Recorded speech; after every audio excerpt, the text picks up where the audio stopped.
If you sprained your finger, keep watching. I'm going to share with you how I would treat a sprained finger. My name is Wong. I'm an occupational therapist and certified hand therapist, and I help people with hand and arm injuries. Now, if you're not really sure if you sprained it, watch my last video. I talk about a little bit about the anatomy of like a sprained finger versus a broken finger. So if you're not really sure, go check out that last video. Here, if you know you have a sprained finger, let's go and talk about treatments. Now, I'm going to talk about fingers. And in your fingers, you have three joints. You have your big knuckle, you have your middle knuckle, and you have your little knuckle. And you can sprain each one of these joints, right?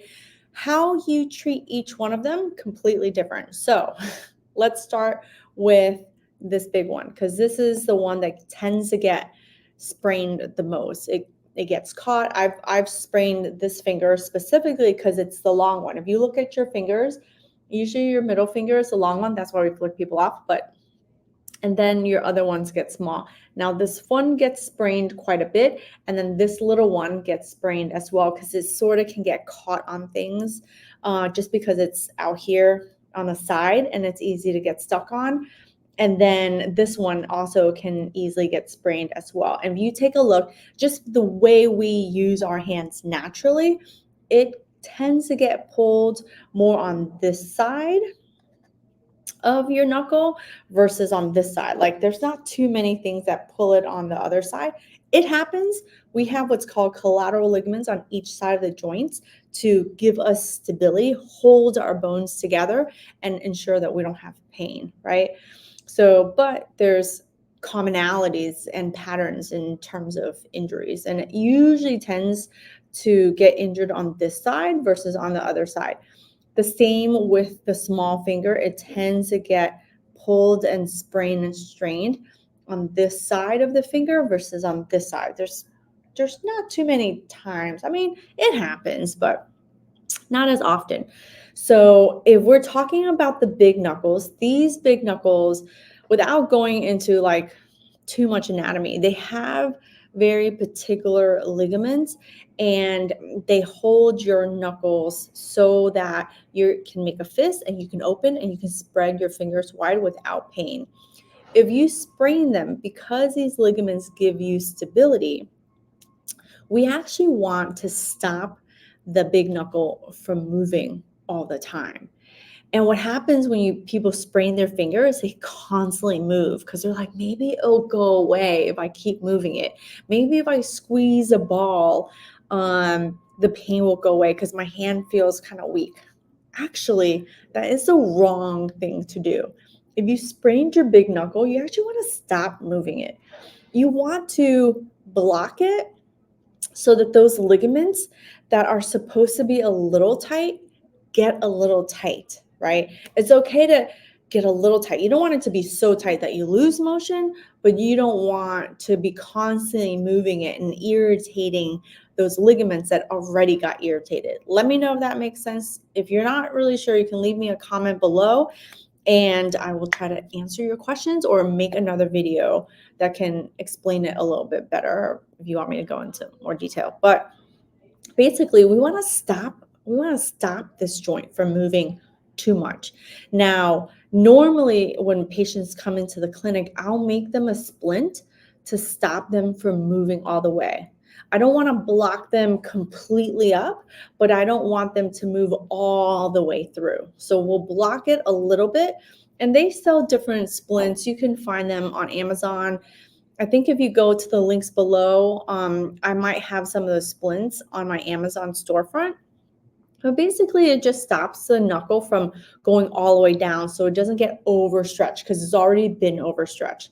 You actually want to wear that splint for about 4 weeks or as the pain subsides, right? You actually want to wear it until like it's completely gone because you're just giving that stretched ligament that got overstretched, you're just giving it time to relax. And that's the big knuckle. The splint is by far the most important thing to wear. You wear it for a good month, and then after that, you'll start to slowly regain your motion, but you don't want to be aggressive to it. Don't be aggressive. And I know that it sounds counterintuitive because everyone's like, yeah, make a fist, make a fist. that probably makes it hurt worse. One of my favorite things to do is actually to open, right? So you can, it's my favorite, probably my favorite exercise. You can put a pen here. Let's say it's, for example, it's your middle finger. Put the pen so that it sits behind the middle finger and on top of your ring finger and your index finger.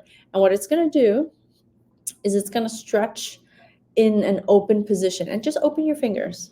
Just open your fingers. Do that 10 times, right? Do that 10 times, a couple of times a day, and that's all you really need to do. That is if you have a fairly simple sprained finger. If you're doing these things I'm recommending and they don't help, please find a certified hand therapist in your area, in your town, to be able to help you figure out what else is going on. Because if it keeps persisting, it means that there's something else going on, and you want someone to help you find it and get to the root cause of it. That's your big knuckle.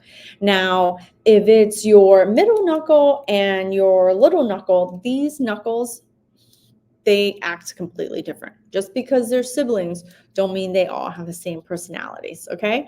So the ligaments that go around your middle knuckle and your little knuckle, they are tight all the time. They're tight when you make a fist, and they're tight when you open it. This one right here, that middle child, problem. Always a problem, right? So if you sprain this knuckle, it's going to hurt like a lot. Like this knuckle, always a problem.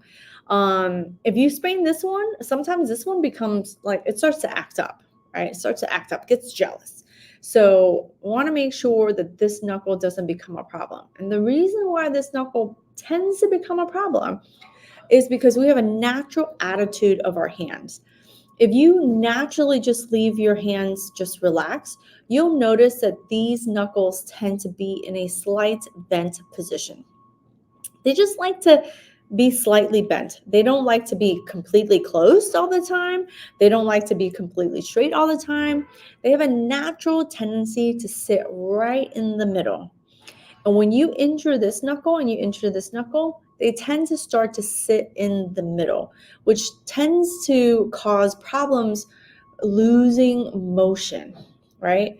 This is about 30 degrees. You don't want your finger getting worse than this, right? So one of the most important things that you could do is you want to stretch this knuckle straight. That's all you want to do. If you sprained it, the splint that you would wear for this is just between this knuckle and this knuckle. You want to just make this middle one straight so that this one can move and the big knuckle can move. One of the biggest mistakes, I probably should just make another video on mistakes I see, but what happens is people buy like the aluminum ones and just stop the whole finger from moving, which then causes a whole nother problem, right? Try to find a certified hand therapist. They might be able to make you a little splint that just goes right here. Sometimes you can find that on Amazon. I think I have it on my storefront as well. Sometimes they don't fit that well, but you can try it. But you want this knuckle to be straight, right? In terms of a splint, you want this knuckle to be straight. Now, with this one, I told you about 4 weeks time, right? Give or take. With this one, no more than 2 weeks. No more than 2 weeks. Biggest mistake, again, I'm going to make another one on biggest mistake. But if you wear something and you keep it straight for more than 2 weeks, it's going to get stuck, right? So with this one, you want to straighten it and you just want to go gentle. Just go gentle. I know you didn't want to have this injury to begin with. I know you're like, let me just, go hard or go home, no pain, no gain.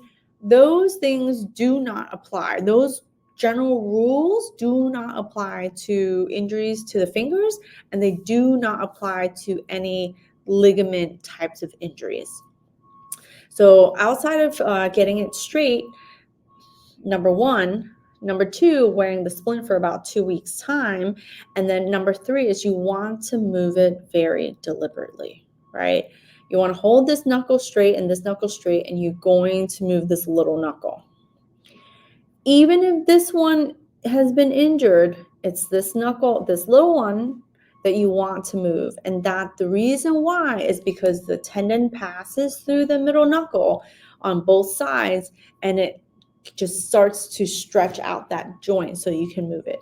Nice and easy. Don't go crazy. You just need to do 10 times.